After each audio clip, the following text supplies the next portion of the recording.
7 years ago, we set off on world sailing adventures, leaving behind our friends and families, jobs and school. Myself, lover of nature and animals. Phil, who'd talked about sailing ever since I met him in the 90s.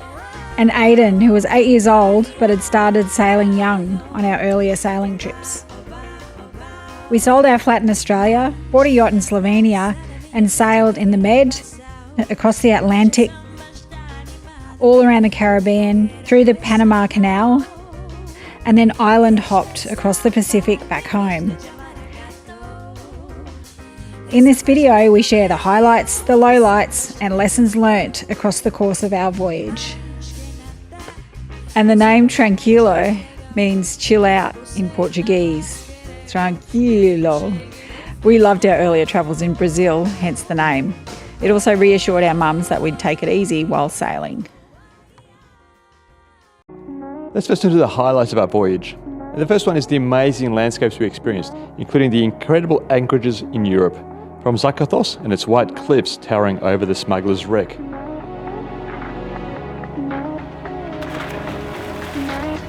The spectacular bays of Capri and the Italian islands, jutting right out of the sea with their rugged coastlines. To the tight Calais near Marseille and in Mallorca, where anchoring safely was a right old challenge in the tight quarters, but did make for a spectacular playground.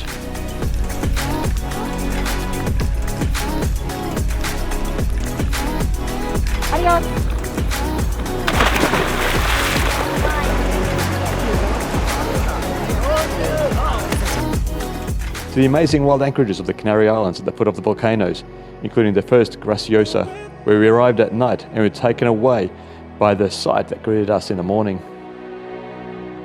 The tropical anchorages of the Caribbean, including the bowls of the Bards in the British Virgin Islands.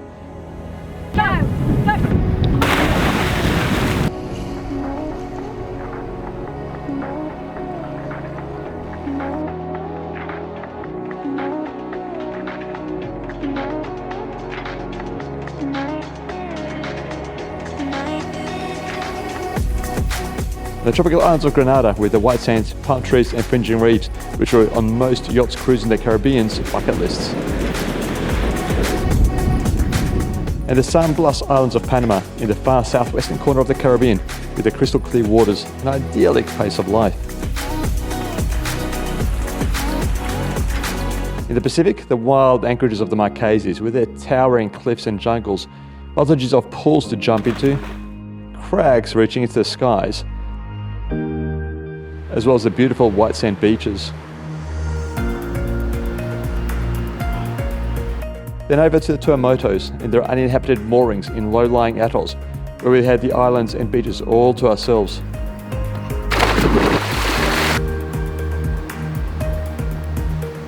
To those next to little villages in Fakarava, next to incredible diving spots in passes.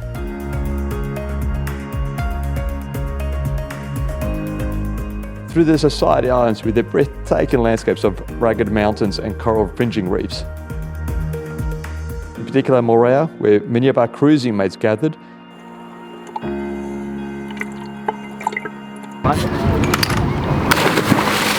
Steady, go!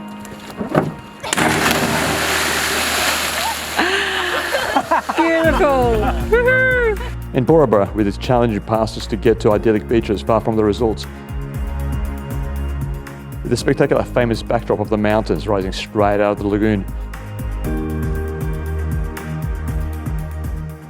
Where, with no one around, we could light a fire right on the beach every night. As we travelled to the Western Pacific, the anchorages of Tonga, and onto Fiji with isolated anchorages far from any towns.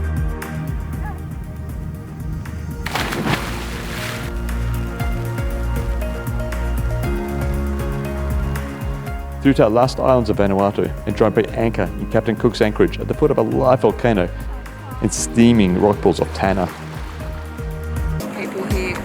Along the way we visited spectacular beaches, including what some say are the most beautiful beaches in the Caribbean in the island of Curacao. And almost as beautiful ones in San Blas. My favourite spot of the entire trip so far. what we think may well be one of the most beautiful, yet best kept secret, and most difficult beaches to access in the world at the tip of the Marquesas. One that is best reached by a small sailing yacht.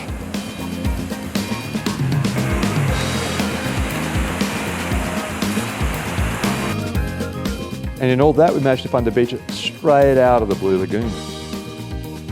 We are at the Blue Lagoon. There were plenty of incredible waterfalls along the way, from gushing cascades in Croatia to the highest waterfalls in the Pacific outside Hawaii and New Zealand in the Marquesas.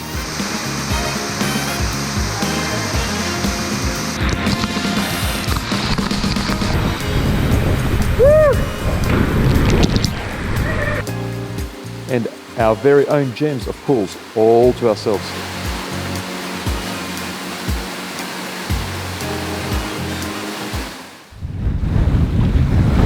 Through to the underwater caves of Capri and Mallorca.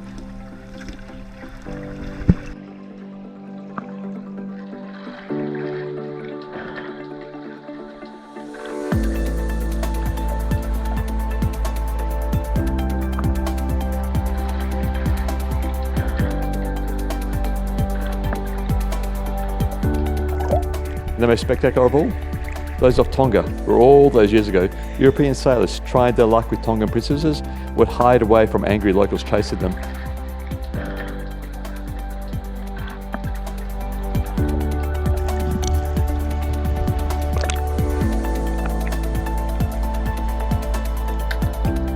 And the underwater caves of Fiji in the far-flung islands of the Yasawa, with their black water and deep systems where you had to be careful not to get lost.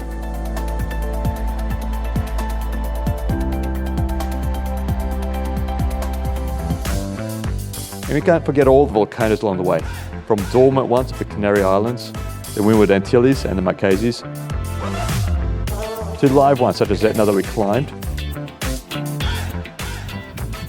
We're at 2,950 metres.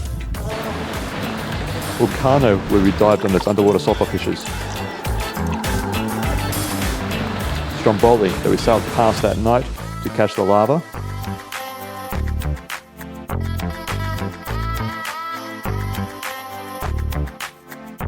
And Galapagos, whose Sierra Negra volcano, with one of the largest craters in the world, blew only a month after we'd left. Wrapping it up with our last volcano in Tanna in Vanuatu, catching it in one of its most active periods.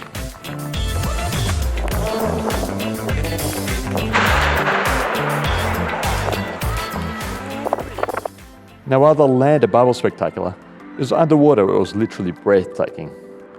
From the amazing underwater sculptures of Jason Decau's Museo Atlantico of the southern end of Lanzarote in the Canary Islands,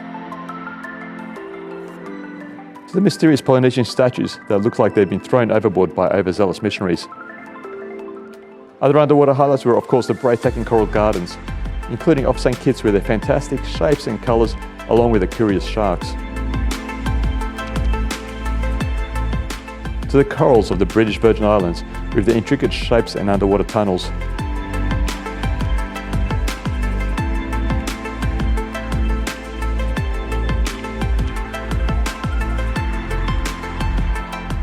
All the coral locations of the island of Bonaire are mecca for scuba divers and freedivers, with all the variety of corals strewn across locations around their shoreline.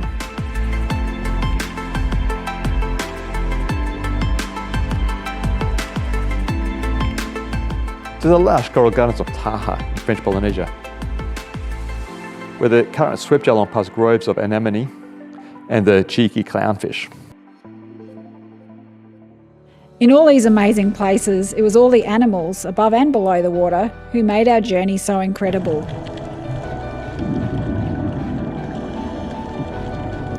The pilot whales who accompanied us out of the Med. The music, Mum! Look! Look! Whoa! The humpback whales with their curious baby who checked us out in Tonga, swimming within an arm's length of us.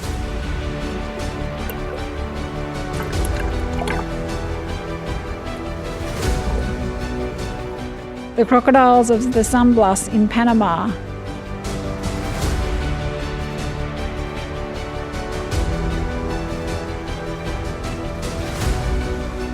the giant ancient tortoises of Galapagos, and their cousins, the turtles, who weren't too fazed by us swimming alongside.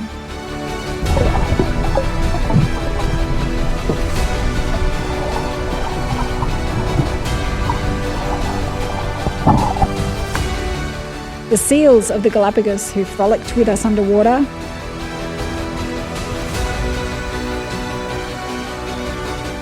and had a cheeky sunbathing session on our transom. Okay, just for a minute because you're so cute.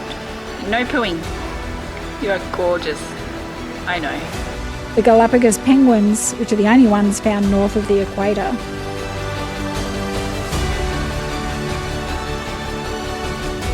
The sun-loving iguanas.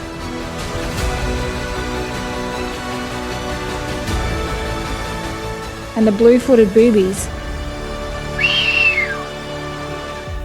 including the one who sat on our bow for hours on the way to the Galapagos. The very cheeky monkeys of Gibraltar with an eye on everyone's lunch. Hello, cheeky monkey.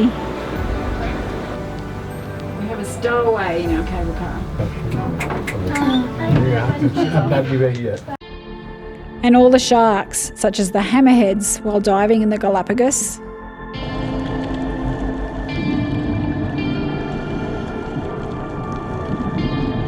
In the Tuamotus, the nurse sharks who seem to enjoy being patted. Chivas black-tipped reef sharks who took nibbles at our fins and our camera. And the tiger shark who stalked Phil while he was following a grandpa manta ray and swam off only when Phil spotted it. We're so lucky to have swum with manta rays in the Marquesas and then in the Yasawa Islands of Fiji.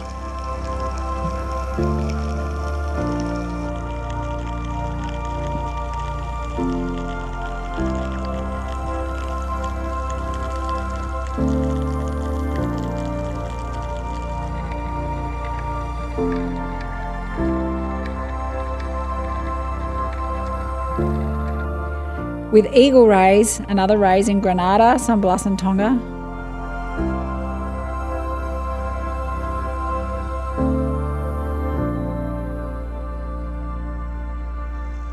And then in Moorea, the stingrays, who are used to hand feeding, pressed themselves up against us looking for food.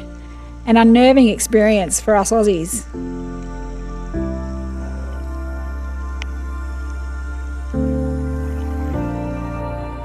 Most of all, it was the dolphins who seemed the most kindred spirits, hitching a ride at our bow in the middle of the Atlantic and the islands of the Pacific.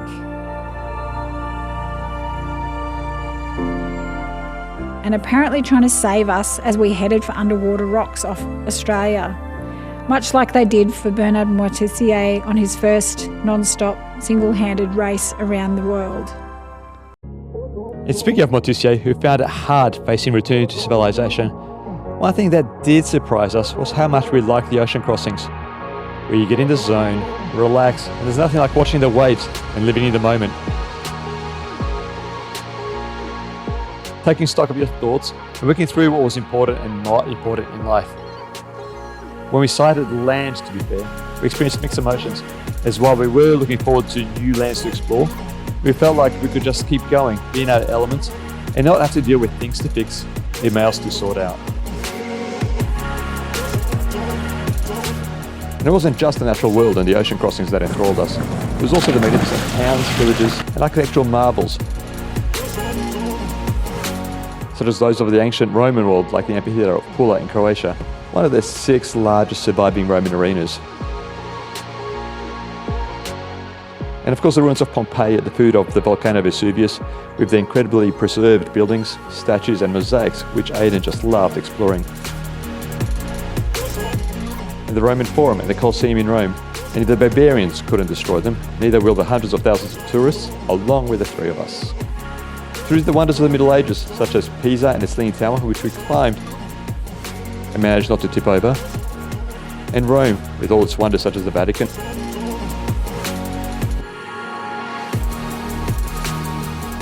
and Trevi Fountain. And no, our wishes did not come true. And all the way around to the other side of the world, the Polynesian ruins of the Marquesas.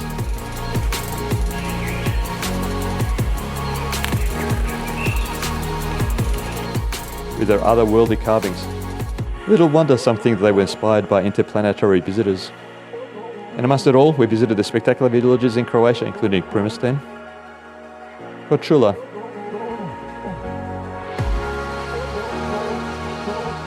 and Dubrovnik, with their blend of Eastern European, Mediterranean and Venetian cultures, and the locals' easygoing lifestyles.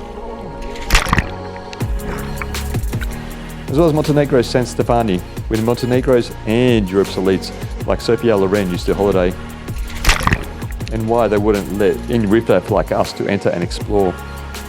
Sailing in the charming towns of the Sorrento Peninsula, Amalfi and Positano.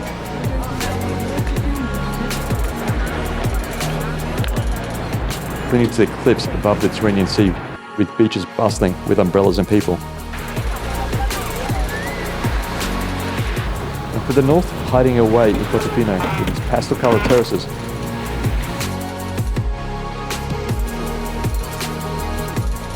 While waiting for waterspouts and other wild weather to pass. Through the French Riviera and its idyllic seaside villages and idyllic lifestyles of people living la bella vie. In the towns and villages, all the locals. Come on, you boss. I'm not leaving. I'm staying right here. I'm going to help out. Mostly friendly and helpful, from the chandlers with all kinds of helpful advice in Greece, or the marina hands who helped us get into tight spots. Taking us in. It feels very, very strange. Yeah, I know. I trust you. And I'm also then in Amalfi. And the friendly market stall vendors. Nice, sexy one like you. Straight and long. Nice. And those selling drinks on the beaches in the West Indies. You will come again. Yeah. And being West Indian showed us all how to really party. Everybody having a good time?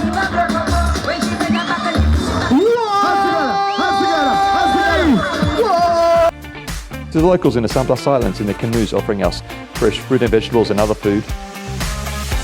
And the meticulously handmade molars.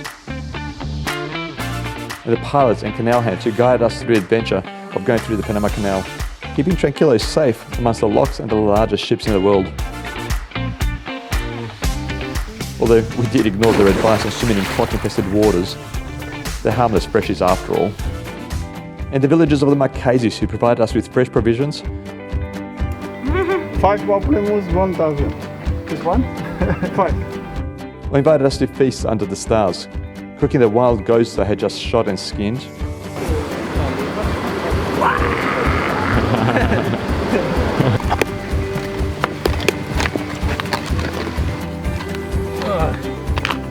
I'm not going to get a job here. And the fresh fish they had caught for the feasts. Bread food. Bread food. To the chocolate man who regaled us with personal stories of Marlon Brando's times in Polynesia and how Brando stole his girlfriend away. And in turn, he did try and steal Elle away. No, it's finished. And the shark whisperer in Whakarava and the Tuamotus who invited our curious kids to pet his nurse sharks. Hey, buddy. And finally, the locals in Vanuatu with their unique ways of preparing meat in volcanic steams, which the kids weren't too certain about, and inviting us to their meals. Although amongst it all, we did see the devastation of towns wrecked by the strongest hurricanes on record in the North Atlantic, Irma and Maria, such as Spanish Town, Nanny Key and Joss Van Dyke Islands in the British Virgin Islands. We're at Virgin Gorda Marina, which is seriously giving me the spooks. This is littered with dead boats. Where it was sad to see the devastation of homes flattened and boats overturned, but at the same time, heartening to see the positive human nature of folks helping each other out with food and water and rebuilding to get their lives back together. And in that sense, we were lucky with the weather and timed our passages as well. With the strongest winds we experienced being 35 knots, well below what many other sailors we crossed paths with experiencing with winds up to 60 knots. At least I feel alive. They came down to planning the passages for the right seasons with good prevailing winds and less likelihoods of storms. There were 24 hours of this to go to predict wind. And relying on our Predict Wind app to plan the timing and routes. To the point where a crossing from Galapagos across the Pacific to the Marquesas was on the one tack in ideal weather. We realised that Predict Wind was better than the professional router some of our fellow sailors used, where those on the same passage were taken into areas of little or no wind, while we had good, consistent winds. And we eventually became so relaxed in ocean crossings that when the wind died one day out of Tonga, we dropped the sails, played in the water, and lazed around under the sun. It's a really strange feeling to be here in the middle of the ocean, just bobbing around as if we're in a really rolly anchorage. However, that leads to what we learned we did wrong and could have done better. And the biggest one was being forced to sail when the conditions weren't ideal. As you can see, things here are a bit rock and roll. Leaving the Med and heading into the Atlantic from Gibraltar is never easy with the strong winds and countercurrents between Spain and Africa. But having to head for the Canary Islands for the start of the ARC, the Atlantic Rally for Cruisers, meant we had to time ourselves the Canaries between a number of lows. And the longest stretch of fair weather sailing was off the tail of Hurricane Ophelia, which had just passed and was heading for Portugal. But it did mean a harrowing number of days. At least by the time we pulled into La Graciosa, we felt we could tackle anything the oceans could throw at us, at least in the low latitudes we were sailing. And then there was the actual ARC race from the Canary Islands to St. Lucia, which had a starting day that wasn't ideal.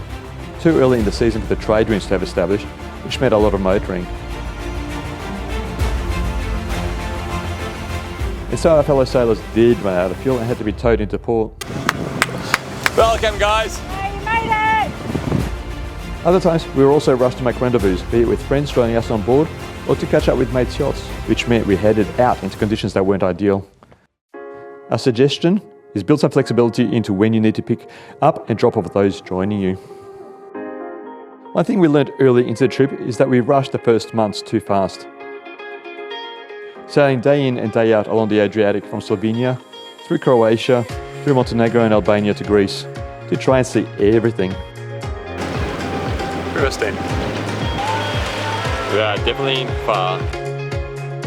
And that slowing down, seeing fewer anchorages and harbours, or spending more time in the ones we did visit, allowed us to enjoy being there a lot more, soak in the setting and live in the moment, and rejuvenate between sails.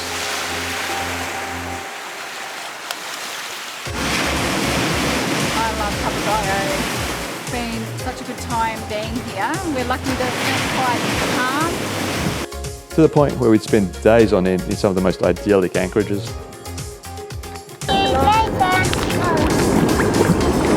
See you, bud. Which brings us to the biggest highlight of our trip, which was family and friends joining us, and the committee of sailors we became part of.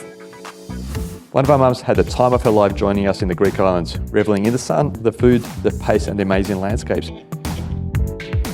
Family joined us in their grand adventure across the Atlantic. Gordon, a highly experienced sailor, was a great calming presence. And the cousins were a great crew getting stuck into everything. Oh, it's really nice. Real nice. Including celebrating Aiden's 9th birthday halfway across the Atlantic. And crossing the finishing line of the ARC.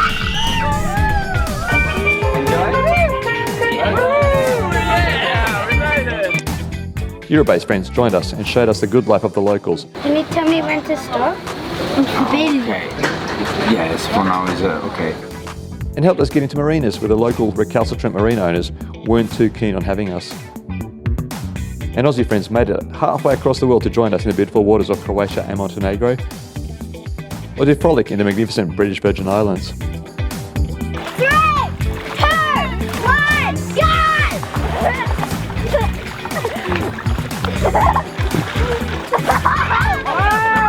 Was that your dad across the Atlantic like that?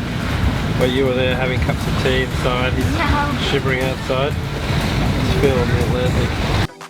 And our old sailing mate Dean flying all the way across to join us in Panama. A safe pair of hands. That was an exciting time. Good. We actually transited half of the Panama Canal. We learnt to love the wonders of nature. It's like watching David Attenborough in action.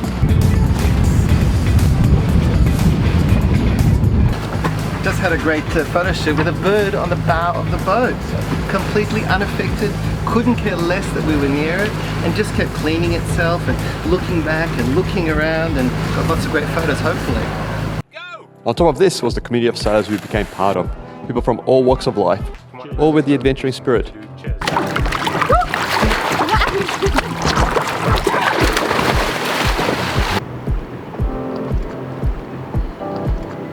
17 days at sea.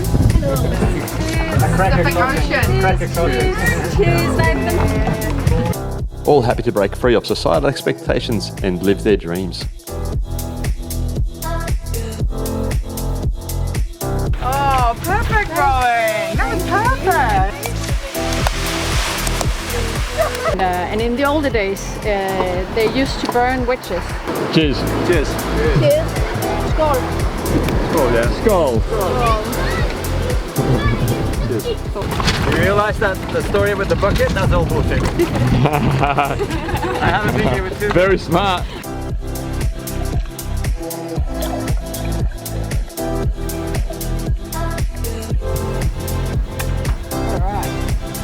Good luck, bon voyage. Thank you. You find it? No, we're going to do one more pass. We did find 2 eagle rays and a shark. We found one more kid. Oh, that's good. None of us cared where you came from, what you had done for work. Bill, nice to meet you. Be careful. What's it all about? That's what life's about. All we discussed around the campfires and barbecues was where you'd been, what your plans were, what boat issues you had, and how you fixed them. You can get up here and do a bit of sanding. And how's the weather looking for the next sea leg? Those heading in the same direction would plan ahead for the next time we would meet, taking our own paths, but always knowing you'd catch up in some beautiful little cove down the track. Cheers.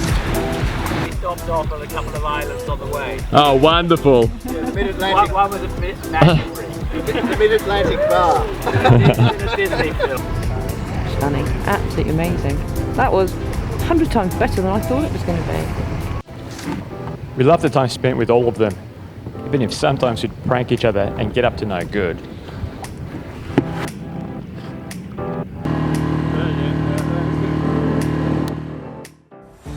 And last but of course not least, Evan, who joined us as crew. A great bloke who revelled in the sailing and taught us a thing or two. And found love along the way, even if it took scaring the hell out of us to find it, like body swimming the huge surf break off Chowpu. Get smashed by the wave. We'll find my way up after like 20 seconds or so. Catch my breath. Second wave, bang, down again. I go to scrape the coral. Yeah, I got some battle scars from Chowpu, to remember. Aidan learned to be more confident in approaching people, including other sailors in marinas, where we'd look around and realise Aidan was gone. We went find him on another yacht, talking about masts and main sheets. He also realised, such as in the middle of Barcelona, that not everyone was as keenly interested that we were sailing around the world as those that were at the marinas. But that didn't hold him back, and he became very happy to come up to kids playing on the beach and join in. And once we had the sailing families on the same path, the kids became as thick as thieves. My Afghan is in the same school as well as the same year.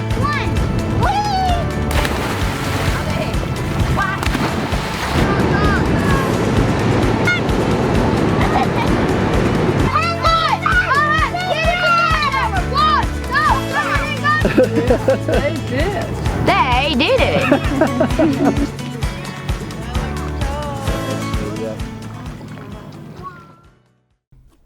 Now that we've resettled on land, we'll have fond memories of our experiences, our friendships, our new friends, and the confidence in knowing that we can take on most things that life throws at us, including in our future adventures.